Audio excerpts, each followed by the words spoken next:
Assalamualaikum warahmatullahi wabarakatuh. Nama saya Antika Melena Intan dari kelas PLB. Di sini saya akan membawakan cerita tentang perjalanan Isra Mi'raj Nabi Muhammad. Nah, udah ada yang tahu belum sih perjalanan Isra Mi'raj Nabi Muhammad ini kayak gimana?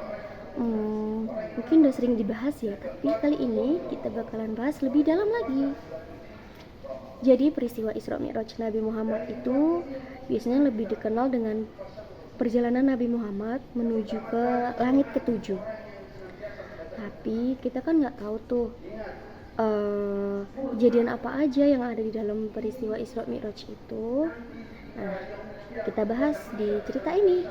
Jadi yang pertama, peristiwa sebelum Isra Mi'raj Nabi Muhammad itu, Nabi Muhammad sebelum melaksanakan Isra Mi'raj bertemu dengan malaikat Jibril. Nabi bertemu dengan malaikat Jibril, lalu malaikat Jibril diutus oleh Allah untuk membersihkan hati Nabi Muhammad. Jadi dada Nabi Muhammad itu dibelah, terus hati Nabi Muhammad itu dicuci dengan air zam-zam sebanyak 3 kali. Itu untuk membersihkan hati Nabi Muhammad dari sifat-sifat jelek, sifat-sifat setan. Lalu untuk menambah kesucian hati Nabi Muhammad, untuk menambah keteguhan Nabi Muhammad, malaikat Jibril diutus oleh Allah untuk mencuci hati Nabi Muhammad. Kalau kalian belum tahu, Nabi Muhammad itu dalam semasa hidupnya itu mengalami 3 kali peristiwa pembelahan dada oleh malaikat Jibril. Jadi yang pertama, Rasulullah pada saat masih kecil itu juga udah pernah dibelah dadanya. Lalu yang kedua, sesaat sebelum diutus menjadi Rasul, Rasulullah juga dibersihkan lagi hatinya. Lalu yang ketiga, yakni pada saat peristiwa Isra Mi'raj, Rasulullah kembali lagi dicuci hatinya untuk menjaga kesuciannya, menjaga kebersihan hatinya, menjaga keteguhan hatinya, agar semakin teguh, agar semakin teguh di dalam agama Allah.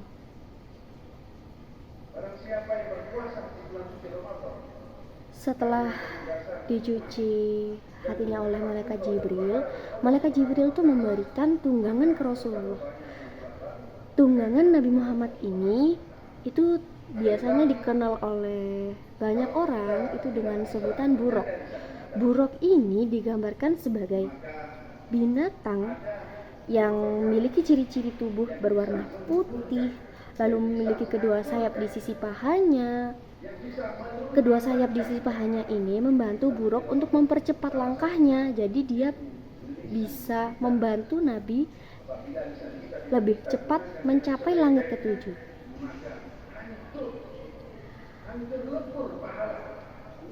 Setelah itu, dalam peristiwa Isra Mi'raj, Nabi Muhammad ini juga menjadi salah satu momen bagi Nabi Muhammad, yakni Nabi Muhammad menjadi imam bagi seluruh nabi. Jadi Nabi Muhammad pada saat naik ke langit ketujuh itu bertemu beberapa nabi. Nah, pada saat bertemu beberapa nabi itu, Nabi Muhammad akhirnya melaksanakan sholat dan Nabi Muhammad sendiri ini menjadi imamnya. Siapa aja sih kira-kira nabi yang bertemu dengan Nabi Muhammad pas waktu Nabi Muhammad melaksanakan Isra Mi'raj? Yakni di langit yang pertama, Nabi Muhammad bertemu dengan Nabi Adam alaihi salam. Nabi Adam adalah nabi pertama, manusia pertama yang diturunkan oleh Allah dari surga ke bumi. Semuanya pasti sudah tahu kan Nabi Adam siapa? Lalu di langit kedua, di lapisan langit kedua, Nabi Muhammad bertemu dengan Nabi Isa dan Nabi Yahya alaihi salam. Di langit selanjutnya, yakni langit ketiga, Nabi Muhammad bertemu dengan Nabi Yusuf alaihi salam. Di langit yang keempat, Nabi Muhammad bertemu dengan Nabi Idris alaihi salam. Di langit yang kelima, Nabi Muhammad bertemu dengan Nabi Harun alaihi salam.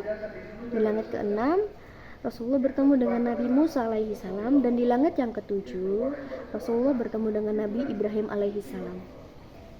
Nah, di peristiwa Isra Mi'raj ini itu juga ada salah satu uh,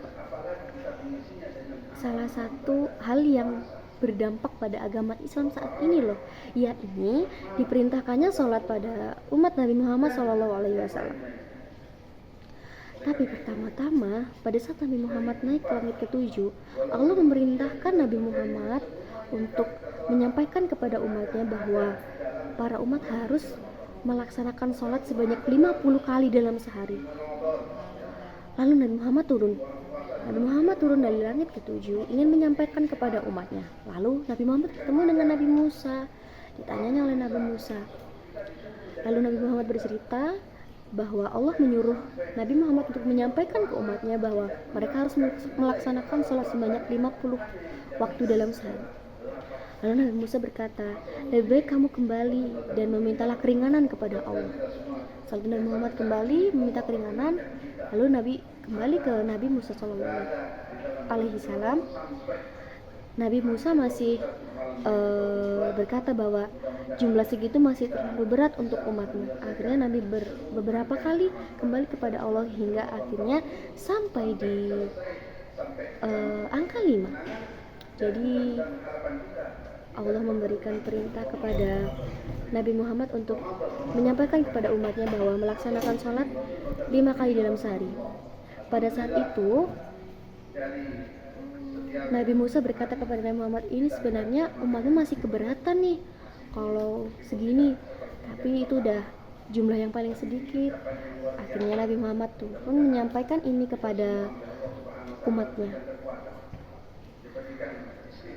Peristiwa ini tentu aja susah diterima oleh akal manusia. Jadi pada saat Nabi Muhammad menyampaikan kepada umatnya yang pada saat itu mayoritas pemeluk Islam itu masih sedikit, jadi omongan Nabi ini masih kurang dipercaya karena sekarang dipikir di masa ada orang bisa naik ke langit ketujuh kan. Jadi akhirnya Nabi menyampaikan perintah Allah itu kepada umatnya, dan itu menjadi salah satu tantangan bagi Nabi untuk menggencarkan dakwahnya kepada umat-umatnya. Pada saat itu banyak banget yang gak percaya sama peristiwa Isra Mi'raj Nabi ini, sampai pada akhirnya sahabat Nabi yang bernama Abu Bakar itu menjadi orang pertama yang mempercayai peristiwa Isra Mi'raj. Oleh sebab itu Abu Bakar diberikan gelar As-Siddiq karena Abu Bakar menjadi orang pertama yang mempercayai peristiwa Isra Mi'raj yang dialami oleh Rasulullah.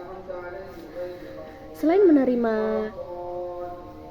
menerima perintah sholat dari Allah, Nabi Muhammad pada saat itu juga, pada saat melakukan peristiwa Isra Mi'raj, Nabi Muhammad juga dipertontonkan tentang surga dan neraka. Jadi Nabi Muhammad dipertontonkan tentang nikmat-nikmatnya di surga itu ada apa aja. Ada telaga-telaga yang terbuat dari susu, ada kenikmatan-kenikmatan yang tidak bisa tergambarkan oleh akal manusia. Lalu Nabi juga diberitahukan tentang siksa-siksa yang ada di neraka. Banyak sekali siksa-siksa yang ada di neraka. Ada tingkatan-tingkatan neraka juga yang ditunjukkan kepada Nabi Muhammad. Nabi Muhammad juga menyaksikan penyiksaan golongan-golongan yang ada di neraka, yaitu mulai dari golongan pemakan riba, golongan pemakan harta anak yatim, hingga pezina. Nabi dipertontonkan semuanya. Nabi juga bertemu dengan malaikat penjaga neraka yang tidak pernah tersenyum. Nabi juga bertemu dengan banyak malaikat pada saat peristiwa Isra Mi'raj itu.